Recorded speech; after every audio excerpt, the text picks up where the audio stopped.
Somewhere out there is a guy with your exact salary who is somehow rich. Same income, same city. His account grows. Yours resets to zero every month like a video game that never saves. 4,000 years ago in Babylon, a chariot builder named Dabasir had the same problem. Best chariot maker in the city, worked constantly, owned nothing. His friend Kobe once came to borrow 2 coins from him. He left empty-handed. Dabasir was so good at his job that even his broke friends assumed he had money. And one day he stares into his empty purse and asks the exact question you asked at the end of last month. I make good money. Where does it go? The answer got written down in 1926 in a strange little book called The Richest Man in Babylon. George Clason packed the oldest money advice in history into Babylonian parables, and a century later it still outsells almost everything written since. Because salaries changed, prices changed, the rules didn't. Oh, and this book has an origin secret that no money guru wants you to know. We'll get there. So, Dabasir and his friend Kobe, a musician, equally talented, equally broke, go to their childhood friend Arkad. Same school, same streets.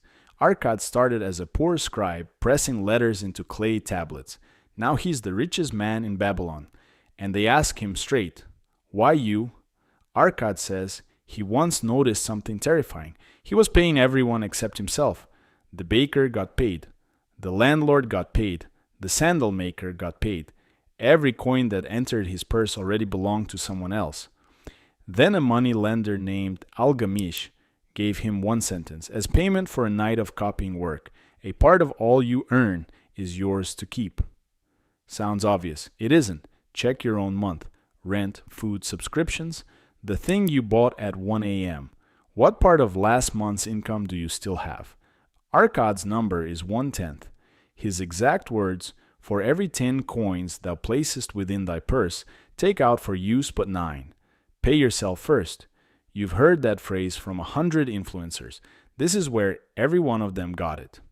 Worth knowing, Arkad's first attempt went badly. He saved a whole year of tenths, then handed all of it to Asmur, a brickmaker, who was traveling abroad to buy rare jewels. The Phoenicians sold him glass, every coin gone. Algamish's verdict became a rule: never buy jewels from a man who lays bricks. Saving the 10th is half the game. Where you put it is the other half. The book turns this into a 7-step program. The 7 cures for a lean purse. The first 3 build the machine. Number 1, start thy purse to fattening. The 10th, automatic, before anyone else gets paid. Number 2, control thy expenditures. And here Clason drops the most modern sentence in the book. What each of us calls our necessary expenses will always grow to equal our incomes, unless we protest to the contrary. That's lifestyle creep, diagnosed 100 years before the term existed. Raise bigger apartment, raise better car. Babylon knew. Number 3, make thy gold multiply. Arkad describes every saved coin as a worker, whose earnings become more workers, whose earnings become more workers. He called them slaves, because it was Babylon. We'll say employees. The point is compound interest, 4,000 years before the spreadsheet. Cures 4 through 7 are the defense. Guard thy treasures from loss, protect the principal before you chase the profit. Own thy own home.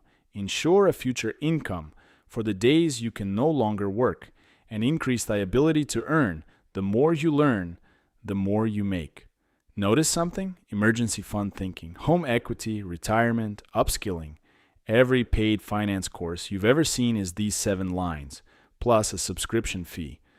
Then the book hands you the 5 laws of gold, and 2 of them deserve frames on the wall. Law 4.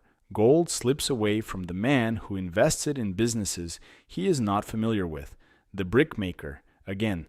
Law 5. Gold flees the man who forces it to impossible earnings, or who follows the alluring advice of tricksters.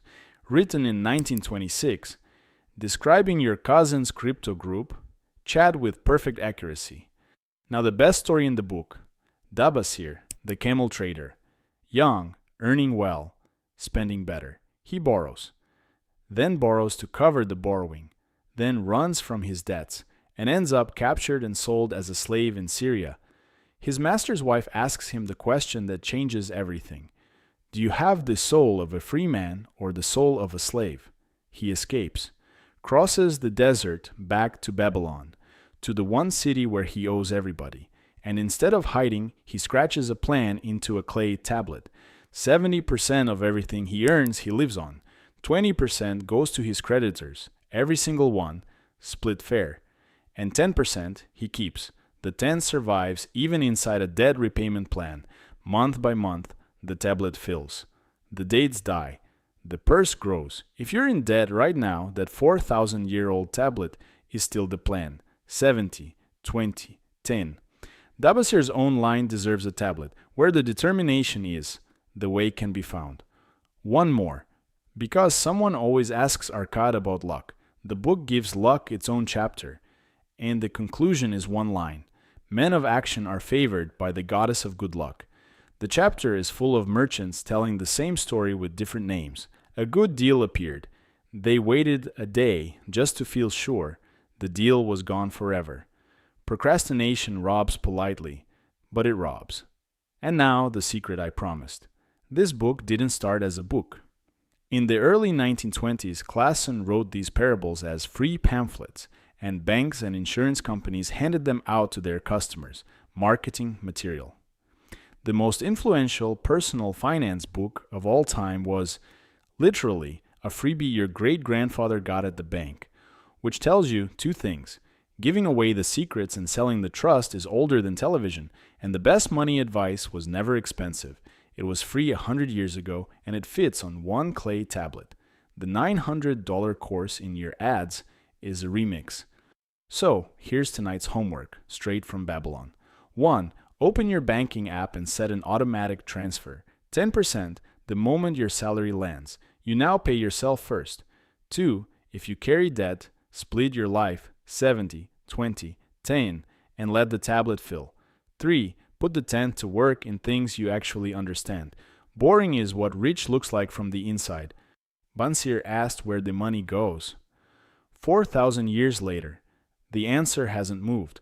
A part of all you earn is yours to keep. It always was. You were just letting everyone else keep it first. Hey, thanks for watching. If you like this one, give it a like and subscribe to the channel, and I'll see you in the next one.